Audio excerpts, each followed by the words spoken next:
मैं हूं डॉक्टर सुरेंद्र सिंह। दोस्तों, मैं बात कर रहा हूं आत्मनिर्भर भारत की। हमारे लोकप्रिय प्रधानमंत्री माननीय श्री नरेंद्र मोदी जी ने 12 मई 2020 को इसकी घोषणा की थी।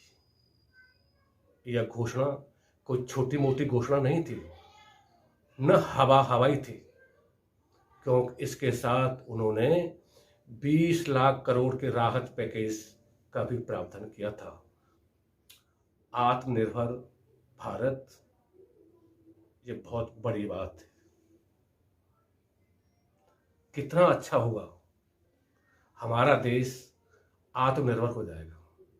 दोस्तों, 17-18वीं शताब्दी में हमारा देश आत्मनिर्भर था। तब यह दुनिया की सबसे बड़ी आर्थिक शक्ति था। इसे सोने की चिड़िया कहा जाता था। यूरोप के लोग दौड़े चले आए थे। तब यहाँ के मसाले और शानदार तलवारें, मसाले यूरोप के बाजारों की शान हुआ करते थे।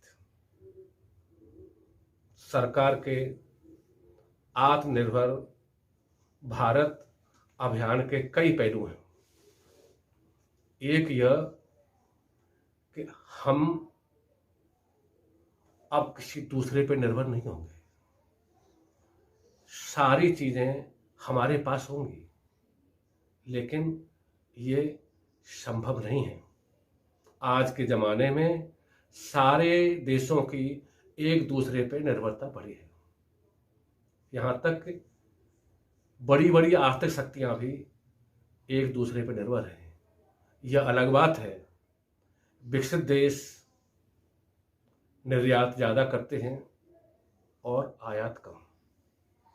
इस मामले में हमारी स्थिति दयनीय है। बेशक हम दुनिया के करीब 1 से 90 देशों को 7,500 वस्तुओं का निर्यात करते हैं और आयात करीब 140 देशों से 6,000 वस्तुओं का, लेकिन व्यापार में अंतर है। हम यदि 1999 से बात करें तो 1999 में हमारा व्यापार घाटा करीब 13-14 बिलियन डॉलर का था। यानी हमारा 13-14 बिलियन डॉलर आयात ज़्यादा था, निर्यात कम था। तब से अब तक लगातार पिछले 20-21 सालों में हमारा आयात बढ़ा है और निर्यात उसके मुकाबले कम है। आप आंकड़े देख रहे हैं कि 2014 में हमारा व्यापार घाटा करीब 144 बिलियन डॉलर का था, जो 2019 में बढ़कर 184 बिलियन डॉलर का हो गया। इस साल कोरोना के कारण आयात और निर्यात दोनों में कमी आई है। जून माह में हमारा आयात 46% घटा है, जबकि निर्यात 12-13%। इसे लेकर कुछ लोग उत्साहित हैं और ये दावा कर रहे हैं कि हम तो आत्मनिर्भर हो गए, हमारा निर्यात बढ़ गया, आयात कम है। लेकिन ये अस्थाई फिगर है, ये अस्थाई स्थिति है। एक रिपोर्ट के अनुसार आयात निर्यात कम रहने के बावजूद भी इस साल यानी 2020 में हमारा व्यापार घाटा करीब 150 बिलियन डॉलर रहने की उम्मीद है।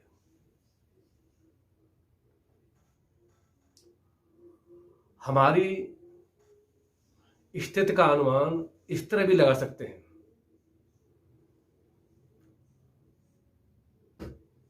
कि हमारे पास जरूरत का 17% कच्चा तेल है।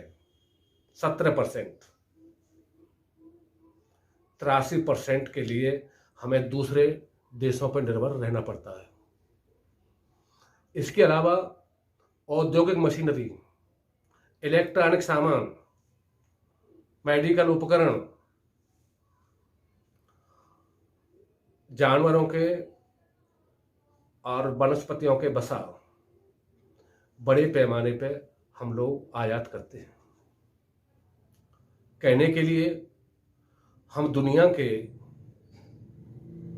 बड़े कृषि देश हैं।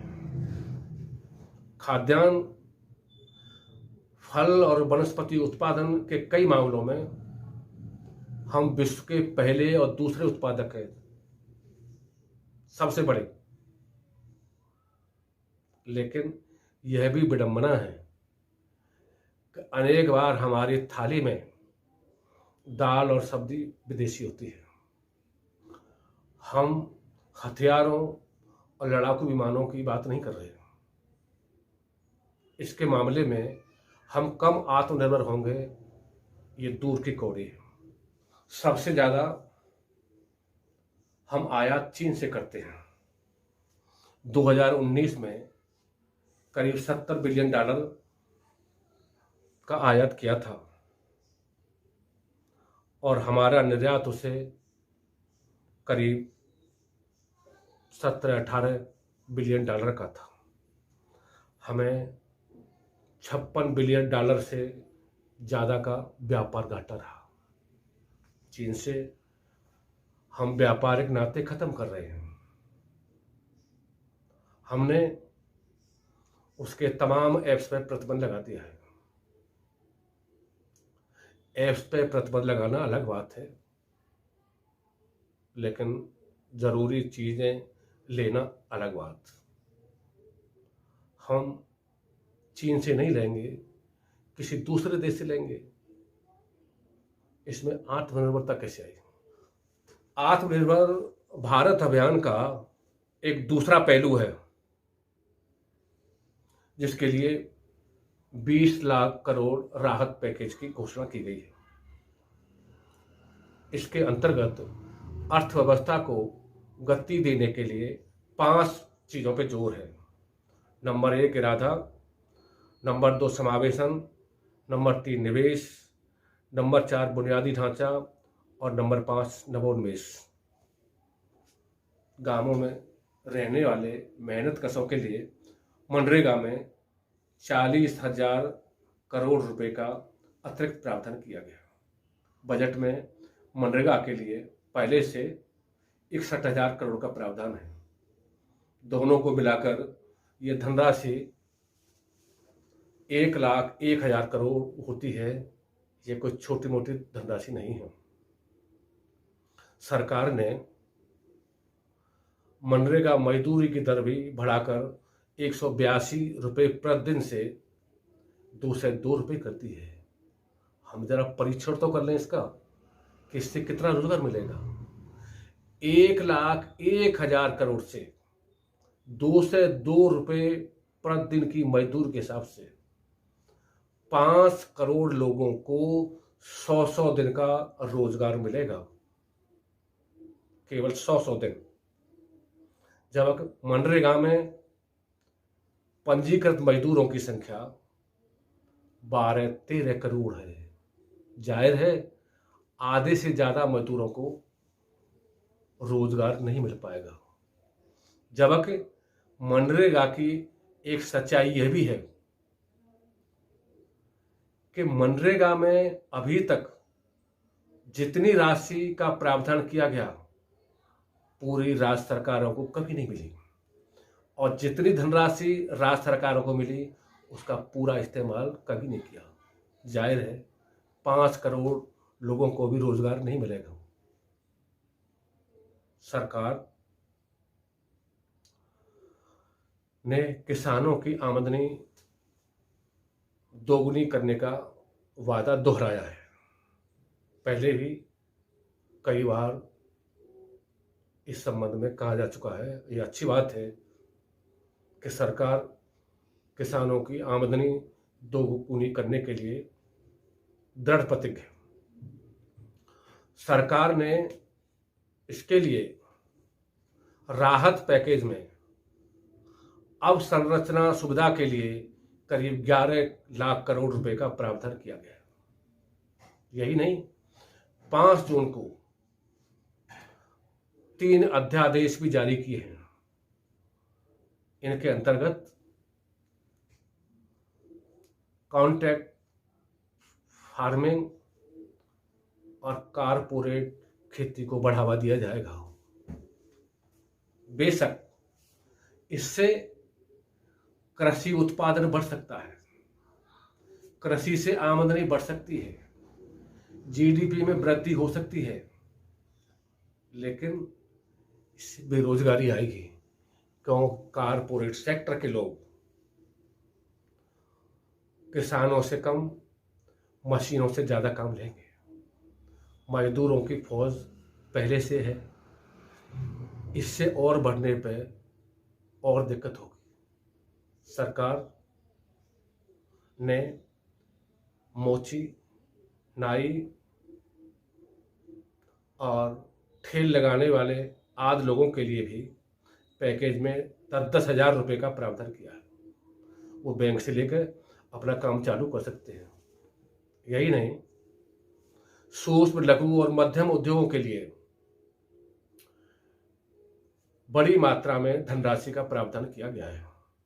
रिजर्व बैंक के पास करीब 15 लाख करोड़ रुपए हैं। गवर्नर साहब बैंकों से कह रहे हैं, आप इसका वितरण करिए। इसके लिए रिस्क भी ले सकते हैं, लेकिन बैंक वाले रिस्क लेने के लिए तैयार नहीं हैं। कुछ बैंक वाले तो यह राशि रिजर्व बैंक को ही सस्ती ब्याज पे देने के लिए तैयार हैं। जो बैंक वाले कर्ज वितरित करने के लिए तैयार हैं, वो इंतजार कर रहे हैं, लोगों को फोन कर कर के बुला रहे हैं, लेकिन उद्यमी देख रहे हैं कि स्थितियां अच्छी नहीं हैं, मार्केट में डिमांड नहीं है, इसलिए कर्जा लेने से बच रहे हैं। उन्हें मालूम है कि कर्जा जिस दिन ले लेंगे उस दिन से ब्याज चालू हो जाएगा, उसमें कोई छूट मिलने वाली नहीं है। दोस्तों, सरकार ने जिस 20 लाख करोड़ रुपए के राहत पैकेज की घोषणा की है, मैं बार बार 20 लाख करोड़ की बात इसलिए कह रहा हूं कि यह राशि हमारे जीडीपी का 10% हिस्सा है। 10%।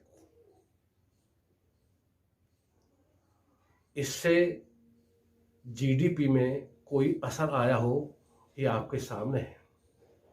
अप्रैल से जून तक के बीच की जीडीपी में -23.9 प्रतिशत की गिरावट आई है।